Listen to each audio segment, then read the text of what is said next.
So you're most welcome to the Reason Show, and I'm going to show you a video where the Muslim lady here is saying something that is within the Islam people or the Arab world. And let us not forget, Israel is still on course. They are pushing hard to destroy the innocent souls in Palestine. And they are now heading towards on ground invasion, pushing out military to go and attack to find the so-called Hamas terrorists. And don't forget, the West is not backing down. The Western countries who have installed this Jewish state called Israel to always create these unnecessary tensions around the world. So don't forget, this lady here saying something to us. If you are a black person, come here, share the page and listen. You see, as of time memorial, black people continuously every day defending other people when they have their issues. And they think, I know most Africans think it is because we think about humanity. But for them, it is something different. Now, this lady is saying, whilst Israel is destroying so many things in Palestine and then innocent souls are losing their lives, most African countries are supporting or showing more solidarity to Palestinian people. But when it comes to Islam in the Arab world, this Muslim sister is telling us something different. Now, I want you to watch this, her analysis and what she told the Islam people. This is from the message from the horse's mouth. Within the Islam, this is what they think about black people. And in fact, the last time we wanted to delve into Islam and their racism, it was quite interesting. When you have the videos that we have from Saudi Arabia is West. So they are not playing. Now listen, now we are all in support of Palestine, that Israel is not doing the right thing. But hey, these Arabs, most of them, the intentions and the discrimination level and the racism that they have against the black person is quite upsetting. And I'll show you something from Sir Louis Farrakhan, who took a trip to Oman and what he saw over there. I will tell you, he's a Muslim too. Now watch this. Palestinians are racist to black people. And if you look around, it's black people that are out there advocating for the rights of Palestinians. This should be a lesson for Palestinians and the Arab community in general to stop being racist towards black people. Because when shit hits the fan, it's black people that come out and they fight for the oppressed. إِنَّ اللَّهَ لَا يُغَيِّرُ مَا بِقَوْمٍ حَتَّى يُغَيِّرُوا مَا بِأَنفُسِهِمْ. Allah says He will not change a people until they change themselves. So if you're there making dua, saying, oh Allah, why are the Israeli soldiers racist to the Arabs and they're doing all of these things to the Palestinian people, and you can't understand why this is happening, then look within yourself. You as an Arab, you as a Palestinian, you in your own family, how many of you are racist to people that are black Palestinians? Wow. Even broader Muslim communities, from Pakistani communities to Bangladeshi communities, Moroccan, Libyan communities, the Gulf communities. How many people say we are Muslim and in the same breath, they mistreat other Muslims because of their skin color or their country of origin? Watch it out. Right. So, that was... You as a Palestinian...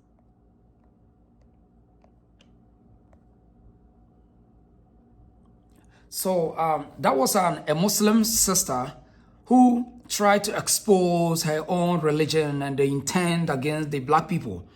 And in fact, as we are talking here, we all understand how Africans are quick to support anything happening around the world. In fact, if you go to Egypt, black people are suffering there. They push them, those who have my skin, they push them back. If you go to Algeria, Tunisia, Libya, everywhere, what have we done to these people? We have never sold any weapon. Black people don't sell anything to any country.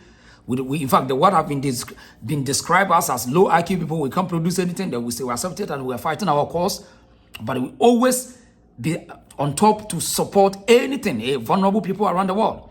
But when it comes to the black people, nobody turns eye on us. And it's quite interesting, quite sad. So this sister is telling us, why do Islams or Muslims, Arab communities or Arab countries do this to our black people? And if you're a Muslim brother, we don't blame you to be a Muslim. In fact, you might not know. But if you go there, what they are doing to black people in Arab countries is quite terrible. And we cannot continue to speak against the European style of racism whilst we sideline the Arabic world. The Arab people have the same bloodlust as the Europeans. And in fact, after slavery, they started the slavery in Africa, in the North Africa. They started it. And in fact, if you want to check the existing slavery mechanism, it's Islam now. When you see them going to Africa to do anything, they are not going there to help you to build anything. They are helping you to dominate, to become more Arabic. So they are not different from the European and their Christian style. How they have been deprived the Africans from self-thinking. The Arabs always doing something for them to get what they want from you. So they are not different from the Europeans, and they cannot hide from this. And they cannot, as long as we are in a curious world, the information, flow of information, they cannot hide from what their forefathers sow, the seed that they sow in Africa. So this sister is telling us within them, from the horse's own mouth, telling us the intent of these Arabic countries against the black people, against those who have the skin like me, in Egypt, in Tunisia, in Palestine, Iraq, Afghanistan, everywhere, India. This is the reality on grounds. But when it comes like this, right now, we are all in support, and then we send a lot of solidarity messages to Palestine that we know the invasion of this Israeli occupation is unwarranted. It doesn't make sense, and it's just a playbook by the European governments. They don't care. They just put Israel as a mechanism, as a tool to fight against the Arabic world. This is the whole thing. And there's the crooks and the gangsters, the money makers in them are making their money by selling the ammunition, and the Israel government is paying for that. So innocent souls are going to lose their life. And you see South Africans coming out boldly to support Palestine, declare to the world that Israeli occupation is very terrible. Most African countries disagree, disapprove what the Israelis are doing, because when the history will tell us that they are taking something from them which doesn't belong to them. And it's because of dominance. Africans do all these things for Arabians, but for we. Anytime you see them coming to Africa, is to build makarantas, build Islamic schools and community, so that they can push their religion to be more, Africans look more Arabic. They are not coming to build factories. They are not coming to build industry. No, they are not interested. They are interested about how to dominate the African people. And they want us to speak up against every time, in Europe, European intent of racism. This woman is teaching us something. What is happening there is worse. And in history, they did worse by killing people, eliminating people for them to become Muslims. It was terrible. And the last time I intercepted a video from Saudi Arabia when they went to Hajj, it was terrible. They are not playing. They don't respect, they disregard the Africans. If you look like me, how? The Arab man don't care about you. They only care when you subject yourself to undertake their instructions to become a Muslim, because they want to push their culture, their religion. One of their men called Louis Farrakhan, he went to Oman, and he saw something, racism in Islam, how Arab man do not respect the black man. He saw it, and he tells us. Let's listen. White folks, a Jewish scholar, wrote a book on racism in Islam. Naturally, it upsets Muslims, because we all claim, oh no, there is no color distinction in Islam. There is not that at all. Islam believes that all people are equal in the sight of God. Don't that sound good? And that is exactly what Islam is, but what is your practice?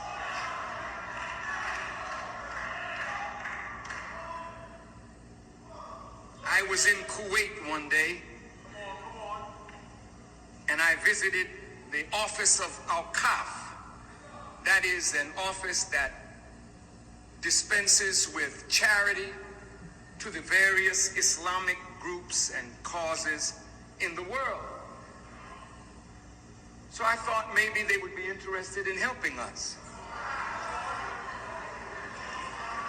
So as I sat before my young Kuwaiti brother, he came in with his beautiful white garment and his headpiece, and he kept flinging it, you know.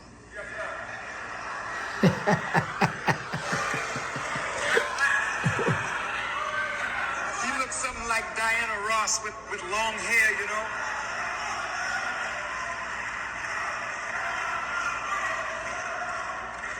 And I sat in front of the brother, and in came an African to serve us coffee. And he served us beautiful Arabic coffee. And this man proceeded to talk to us in such an arrogant way till I just whipped him. Just beat him up. Beat him up. You can't beat him up. Because I don't believe that I should be a whore for your money. I don't give a damn about your money.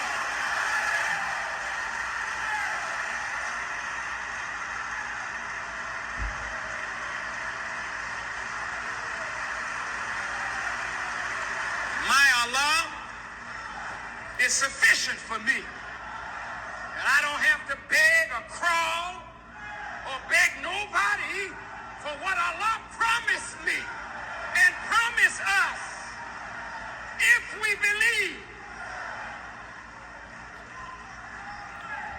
So I whooped the hell out of him and got up and walked out of the office.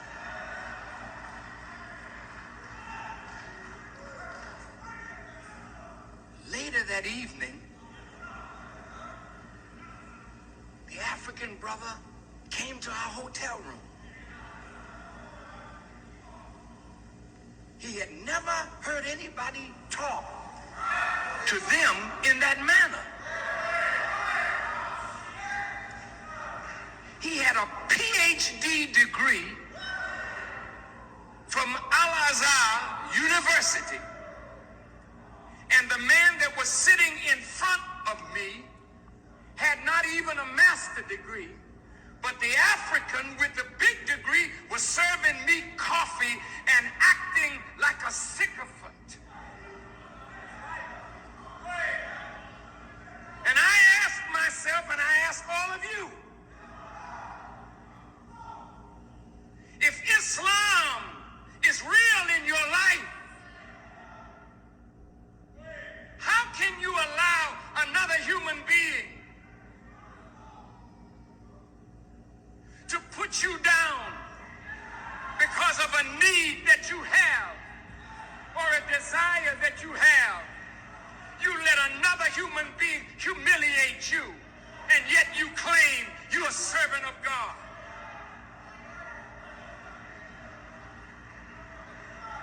When I stand in the presence of kings and rulers, and those that travel with me know, I never back down from telling the truth as I understand it, whether they like it or not, because I don't give a damn for your position. All right. So that was Louis Farrakhan. He's part of the Islam community. And he's telling us this. And that's what we always say. It is not by your PhD. You get the PhD, you get all these degrees and whatever. Still, they see you as a servant, as a slave. And in fact, you always prove them right. A black person will get all these degrees and all these certificates, PhDs. But the identity, so weak. He's so cool and so down to the standard, he does not even identify himself well. So you can be a PhD holder in Islam, but when Arabic man sees you, you are a servant, whether you like it or not. So you cannot hide from what your forefathers did and your intentions within the Islam religion. We cannot hide from it. And with the time will come to expose you, as this Muslim sister is exposing these Arabic people. And we Africans have soft mind and soft heart to always fight the battle for some people. We defend them, we fight for them, we support them, we vote for them in any international stages. But they still, we don't know exactly what we have done against these people. They still disrespect us, they denigrate that, they set a bad narrative for their generation. And as of now, they keep on doing what their forefathers did back in the days on slavery. Do you think it's good? If you can be a Muslim, that's good. But you can't run away. You cannot run away from the narrative that your forefathers set for you. Today it's out. And we are starting a project. And we are going to deal with it. We expose the hidden secret in Islam. So if you think there's no racism in the Arabic world where Islam is dominated, come out and then challenge us and disprove us. Now this sister is saying, this is what these Palestinians or these Arabs or anywhere, this is what they think they do to black people. Stop it today. She is cautioning the Muslim people to stop their discrimination against the Africans who are Muslims. You don't respect them, yet you want them to be part of your religion. You just respect African Muslims. Do you think it's good? This is the reason. So we are here to reason it, and then we send a caution. If you continue to want our people to be part of Muslim, stop this racism against the African Muslims. It is not good. This is the reason show. And the full video will be on our platform. We are here to reason. Thank you.